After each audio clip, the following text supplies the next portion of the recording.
Alô, amigos, companheiros de Ideal Espírita, nosso abraço fraterno a todos os ouvintes e as nossas saudações em Jesus.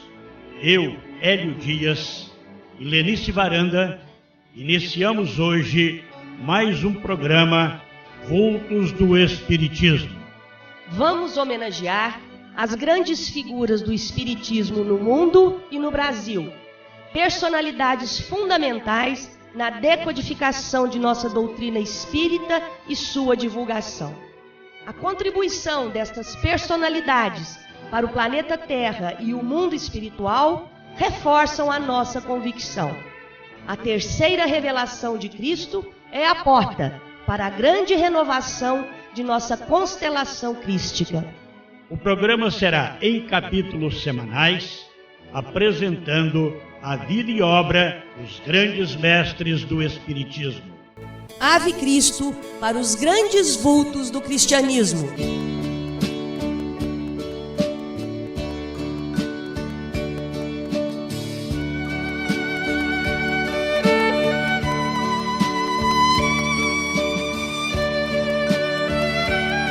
Biografia de Maria Modesto Cravo, uma série da vida e obra de Maria Modesto Cravo em capítulos semanais. O desafio é não apontar as armas, mas permitir que a aproximação nos permita uma visão aprimorada. No aparente inimigo pode estar um amigo em potencial. Regra simples, mas aprendizado duro. Segundo capítulo, Vida Modesta. Em recente visita ao Sanatório Espírita de Uberaba, nosso companheiro de doutrina espírita, Leonel Varanda, teve a oportunidade de conversar com Dona Marli Vilas Boas de Almeida, auxiliar de enfermagem, colaboradora do sanatório há 28 anos. Dona Marli nos conta um pouco da história desta mestra incansável da caridade, Maria Modesto Cravo. Vamos ouvir agora esta conversa edificante com Leonel Varanda e Dona Marli. Nós estamos na sede do Sanatório Espírita de Uberaba com a senhora Marli Vilas Boas de Almeida, auxiliar de enfermagem e que já há 28 anos realiza serviços de voluntariado e também como enfermagem, na área de enfermagem, como funcionária aqui no sanatório. E ela se dispôs, então, a lembrar alguns fatos relacionados à vida da chamada Dama da Caridade, Maria Modesto Cravo. Marli, você tem informações sobre a infância de Maria Modesto?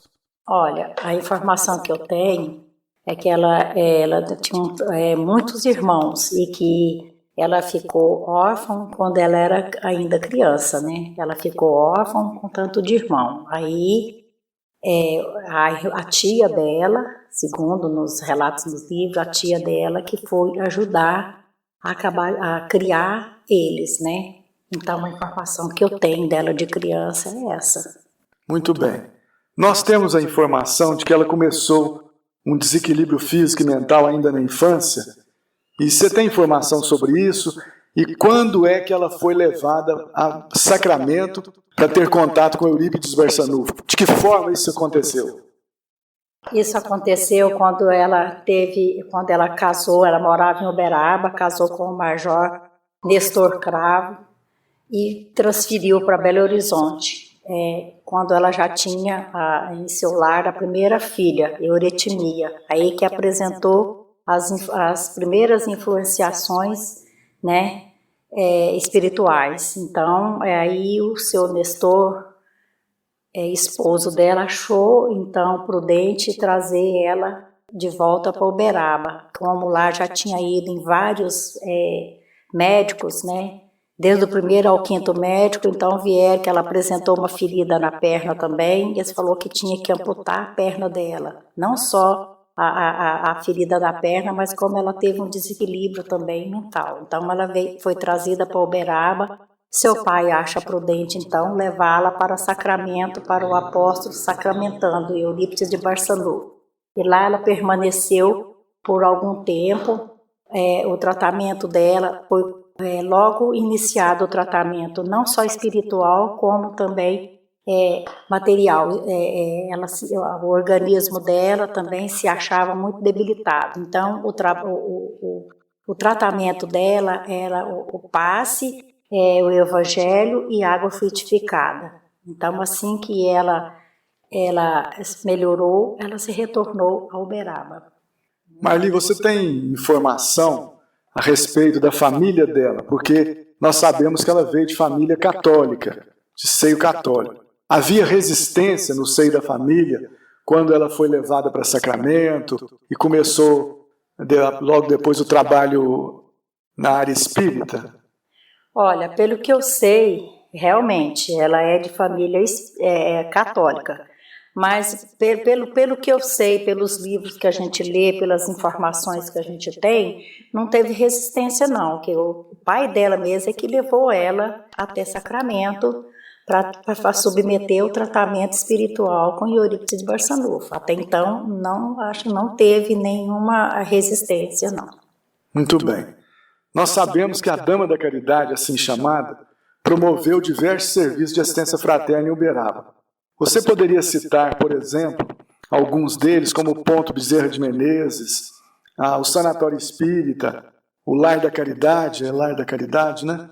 O Lar Espírita, e comentar alguma coisinha sobre essas atividades? E o Centro Espírita Uberabense também.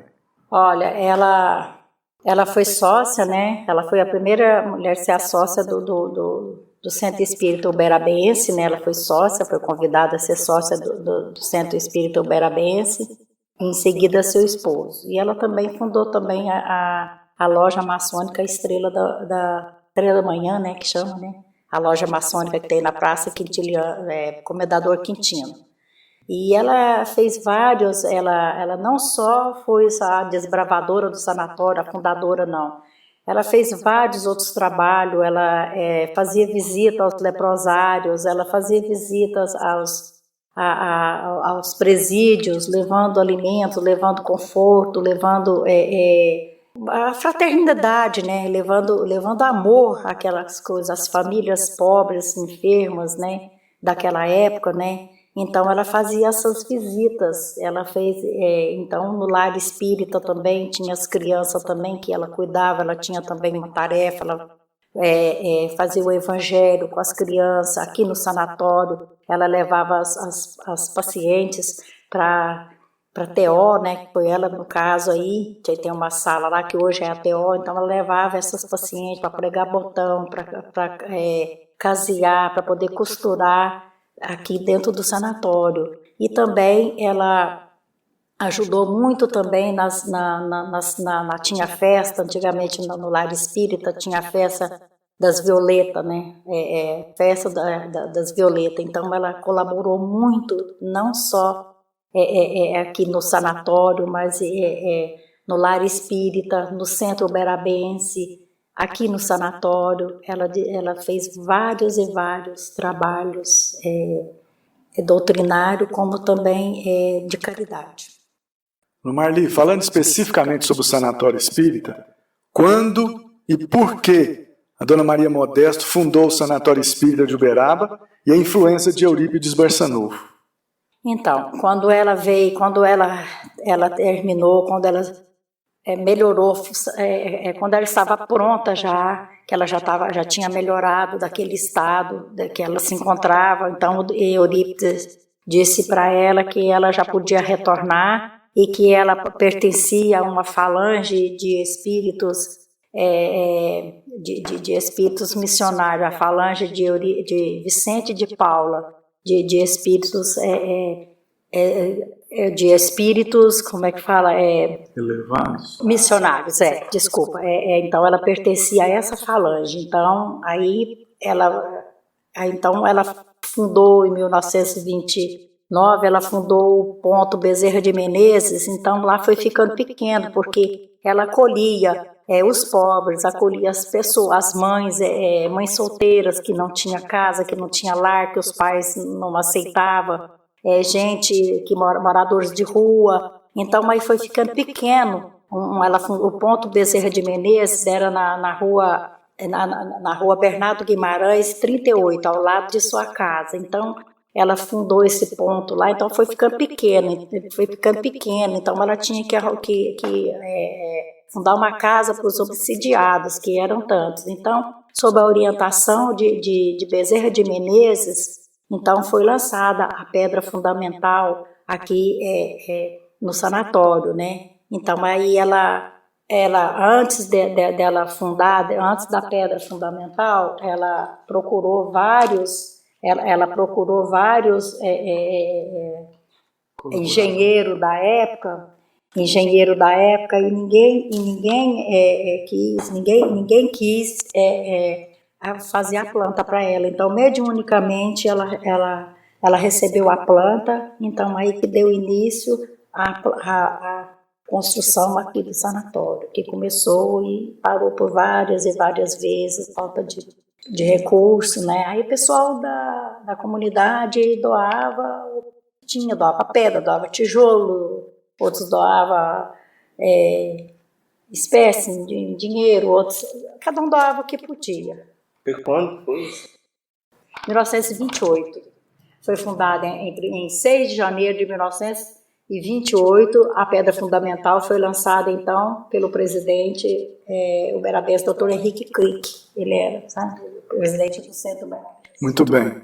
Uma informação belíssima que você deixou registrado nessa entrevista, Marli, é a capacidade mediúnica da Dona Maria Modesto, porque você está dizendo que a planta do sanatório espírita foi recebida mediunicamente por ela, uma pessoa que, assim, teoricamente não tinha uma formação para isso, mas a mediunidade superou essa limitação e a planta veio mediunicamente. Isso realmente é um fato incontestável da tarefa reservada à Dama da Caridade.